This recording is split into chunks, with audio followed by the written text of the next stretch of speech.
2018 کے الیکشن میں پاکستان تحریک انصاف کو وسطی پنجاب سے بری طرح شکست کا سامنا کرنا پڑا تھا۔ اس پارٹی کی اپنی تنظیم کے مطابق اس نے جن 10 اضلاع کو وسطی پنجاب قرار دے رکھا ہے وہاں مجموعی طور پر قومی اسمبلی کے 44 حلقے آتے ہیں اور ان میں سے صرف 14 پر تحریک انصاف کے امیدوار جیت سکے تھے۔ کچھ اسی طرح کا تناسب صوبائی اسمبلی کی نشستوں پر بھی تھا۔ علیم خان جو الیکشن کے وقت وسطی پنجاب کے صدر تھے خود بھی قومی اسمبلی کی نشست ہار گئے اور بمشکل اپنی صوبائی نشست پر جیت سکے۔ وسطی پنجاب کی اس ہار نے ان کے ہاتھ سے وزارت اعلیٰ بھی چھین لی اور پھر پارٹی میں ان کی جگہ بھی کم ہوتی چلی گئی۔ انہوں نے چونکہ پنجاب کی وزارت اعلیٰ کا خواب دیکھ رکھا تھا اور بظاہر ان کے اس خواب کے شرمندہ تعبیر ہونے کے امکانات بھی کافی تھے، لیکن وسطی پنجاب کی شکست نے ان کے ارمانوں پر ہی پانی پھیر دیا۔ نتیجہ یہ نکلا کہ وہ وزیر اعلیٰ عثمان بزدار کی نظروں میں تو ناقابل اعتماد ٹھہرے ہی تھے، رفتہ رفتہ عمران خان کے لیے بھی درد سر بنتے چلے گئے۔ آخر کار وہ ٹوٹے ہوئے خوابوں کی کرچیاں مسلم لیگ نون کو سونپ کر تہی داماں خود تو خاموش بیٹھے ہیں، مگر ان کا ٹی وی چینل ان کے دل میں اٹھنے والے خیالات کی ترجمانی کرتا دکھائی دیتا ہے۔ بات وسطی پنجاب کی ہو رہی تھی جس کے 10 اضلاع 2018 میں مسلم لیگ کے قلعے ثابت ہوئے۔ اب ایک بار پھر نئے الیکشن کا غلغلہ ہے، چاہے وہ اپنے وقت پر ہو تو 8 مہینے بعد ہوگا اور جلدی بھی ہو تو کم از کم 3 مہینے لگیں گے۔ اس وقت فضا الیکشن کی ہے اور میں 2018 کی طرح پھر کریا چھان رہا ہوں۔ ہاں، یہ فرق ضرور ہے کہ اس بار میرے ہاتھ میں سنو ٹی وی کا مائک ہے۔ پچھلے چند دنوں کے دوران مجھے ہزاروں لوگوں سے بات کرنے کا موقع ملا ہے۔ کسی نے مائک اور کیمرے پر اپنے دل کی بات کی تو کسی نے مقامی سیاست کی چالاکیوں سے بچنے کے لیے اکیلے میں بتا دی، اور وہ بات یہ ہے کہ وسطی پنجاب میں بھی تحریک انصاف اپنا رنگ جمانے میں کامیاب ہو رہی ہے۔ گویا مسلم لیگ کے قلعوں میں شگاف پڑنا شروع ہو گئے ہیں۔ میں سیاسیات کا ادنا سا طالب علم ہوں۔ میں کئی دنوں سے لوگوں کے ذہنوں میں آنے والی اس تبدیلی کا اصل سبب جاننے کے لیے سرگرداں تھا۔ اپنے طور پر میں نے سوچا شاید عمران خان کے اینٹی اسٹیبلشمنٹ ہو جانے کی وجہ سے لوگوں کا رجحان ان کی طرف بڑھا ہے۔ یہ خیال بھی آیا کہ موجودہ اتحادی حکومتی بندوبست کوئی ہنرمندی نہیں دکھا پایا، اس لیے لوگ تحریک انصاف کو پسند کرنے لگے ہیں۔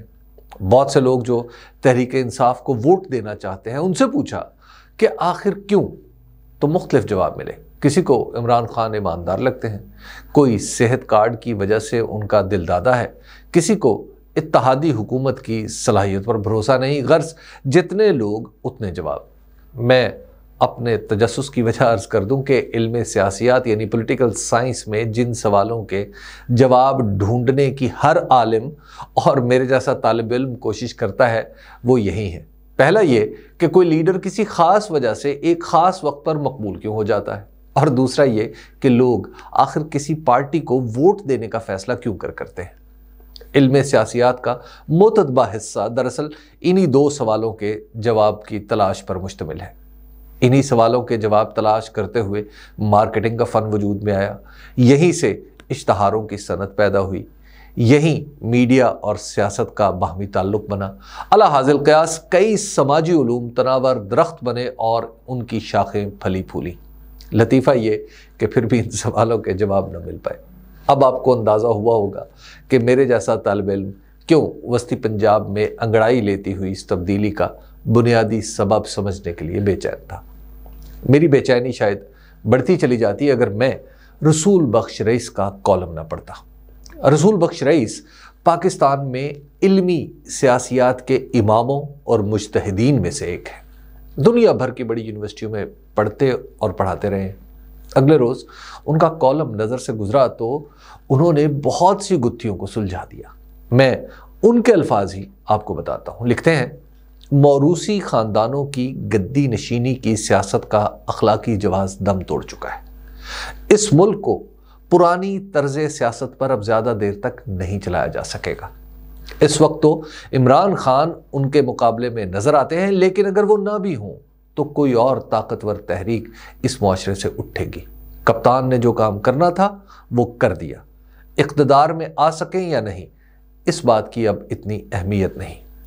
انہوں نے اس موروثی نظام کو ایک مرتبہ تو بنیادوں سے ہلا دیا ہے۔ ایک دھکے کی ضرورت ہے، یہ دھکا اب کپتان دے یا کوئی اور نئی سیاسی عمارت تعمیر ہو کر رہے گی۔ رسول بخش رئیس صاحب نے جو کہا ہے نا کہ نئی سیاسی عمارت، تو دراصل وسطی پنجاب میں جو میں دیکھ رہا ہوں وہ پاکستان کے اسی غیر منصفانہ سیاسی نظام کو لگنے والے دھکے ہیں، اور عمران خان پر بڑھتا ہوا بھروسہ ہے جو ایک نئی سیاسی عمارت کی تعمیر کا امکان ہے۔ امکان اس لیے کہ ابھی حتمی طور پر یہ کہنا مشکل ہے کہ وسطی پنجاب کا پرانی سیاست کو خیر باد کہنے کا یہ رجحان الیکشن تک برقرار رہے گا یا نہیں، لیکن یہ طے ہے کہ آئندہ الیکشن میں پاکستانی سیاست کو جوہری طور پر تبدیل کرنے کے عمل کا آغاز ہوگا۔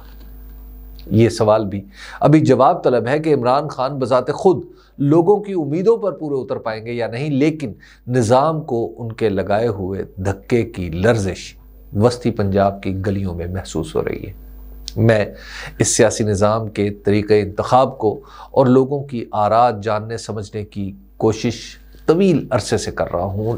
لوگوں کے اندر جو اپنے آپ پر غیر معمولی اعتماد اور خود کے یعنی عوام کے فیصلہ کن عامل ہونے کا جو احساس اب نظر آ رہا ہے وہ اس سے پہلے میں نے کبھی نہیں دیکھا۔